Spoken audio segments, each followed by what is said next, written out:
welcome to another lecture of our Automata playlist. Today we will learn something about DFS, how to complement them, how to calculate product of two DFS, intersection, union, everything. Okay, so first we start with complement.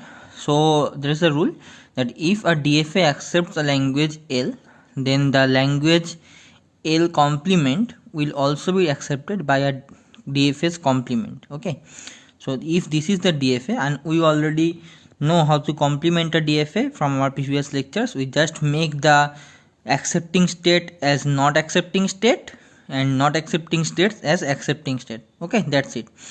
So here is a DFA. So here A is the final state and B is not accepting state. So this is a DFA. Okay, so this DFA accepts the language, suppose a string BAA.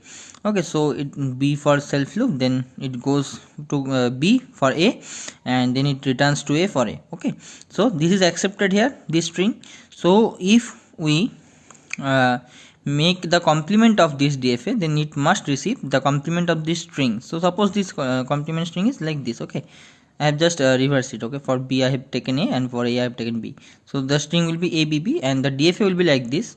So see, here this DFA accepts this string. For A it goes to B, and for the next two B's it just self loop and remains in the accepting state B. So it is accepted. So how to, this is the complement of a DFA and how to make it.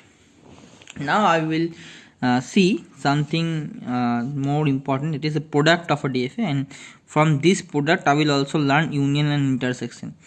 So first start with the small thing. Okay, so I have taken the basic rules here. So yeah, I have already shown you how to write the formal definition of a DFA. So there are two DFAs, DFA1 and DFA2.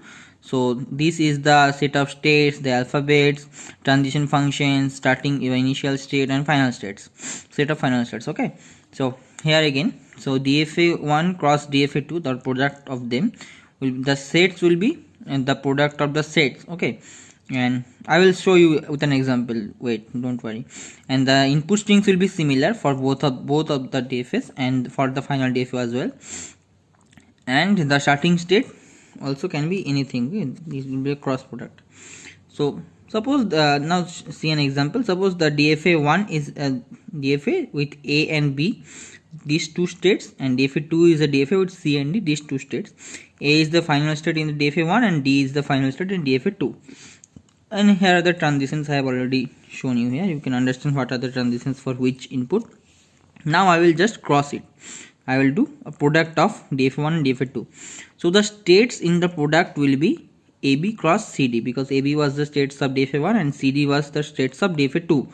So the states in its product will be AC, AD and BC, BD. Okay, so there are four states we have got. So after getting the states, I will just draw the transitions among them. And after drawing these transitions, if we find that there is any state which is unreachable, okay, if we can't reach the states from the initial state, then I will just remove this state. Okay, so here fortunately we did not get any such states. We can reach any state and every state from the other states. So I do not need to remove any state. So there are all four states here. See, AC, AD, BC, BD. And how to make the transitions? So see carefully. From state A, if it gets input symbol A, it goes to state B. And for state C, if it gets input symbol A, it remains in C. So for state AC, if it gets input symbol A, so for A it will go to B, and for C it will remain in C. So for input symbol A it will go to BC. Okay, for input symbol A it will go to BC. Okay, so C remains same and A goes to B. Okay, so I will show the other transitions as well, just like the similar way. So now see, for input symbol B, so A for input symbol B remains in A and C goes to D. So it will remain in AD. Okay, so for input symbol B it will go to AD. Now see for the state AD. So for AD, for input symbol A, it goes to B and D. Okay, so D, for D it remains in D, and for A it goes to B. So AD will go to BD. AD goes to BD for input symbol A, and AD for input symbol B will go to, so C. A remains in A and D goes to C. So AD will go to AC.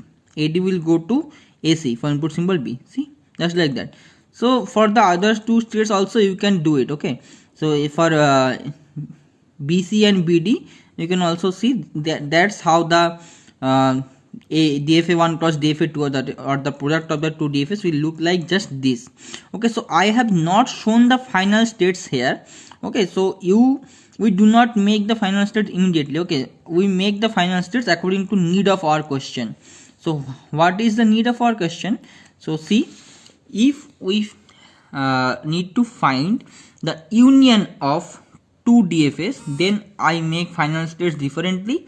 Or if we need to make a intersection of two states, then I make final states differently. So see, first C for union. If we make those states of DFA1 cross DFA2 as final state, which has at least one final state of their respective DFAs, then it is DFA1 union DFA2. Okay, so understand it carefully. If we make those states of the product, okay, if you make those states of the product as final states, which states? So where at least one final state is present.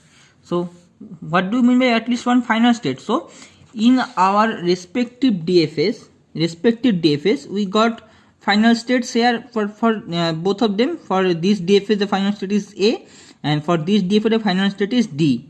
So those states which have either one of the final states or at least one of the final states, then we will make those states as the final states of the product.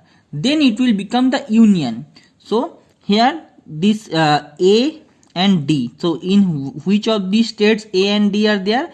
So here we have A, here we have A and D both, and here we have D. So so these three states will be final state for DFA1 union DFA2. Okay, as these three have at least one final states of their respective DFAs. And there is something else. Okay, there is something else, that is intersection.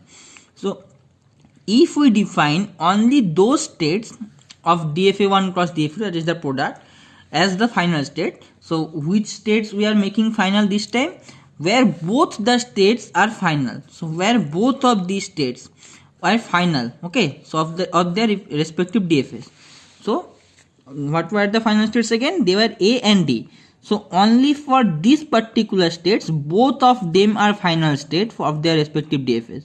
So if we make only this state as the final state, then our total product will be intersection. Okay, so if we make this only the final state, then this resulting DFA will be DFA1 intersection DFA2. And if we make both three of them, and if we make all three of them as final states, then our resulting DFA will be DFA1 union DFA2. Okay, so this is the difference of union and intersection of DFAs and how to make it using product of them. And there is something you can say that it is a rule. So if L1 and L2 are two regular languages, then L1 and L2 both of their complements will also be regular. As we know that already, that the complement of a regular expression or complement of a language is accepted by a DFA's complement. So L1 complement and L2 complement both will also be regular languages. Their union, intersection and differences will also be regular. Okay, so remember this. So I have given a very small example here of the product, how to calculate the product. So if you want me to show some more examples, that is with higher number of states or higher input symbols, then you just write it in the comment section. I will make another video with greater number of states and where we need to remove those states which are not reaching by any states and any input symbol. So if you want to see this type of any example, then just comment it. I will make another different video for it.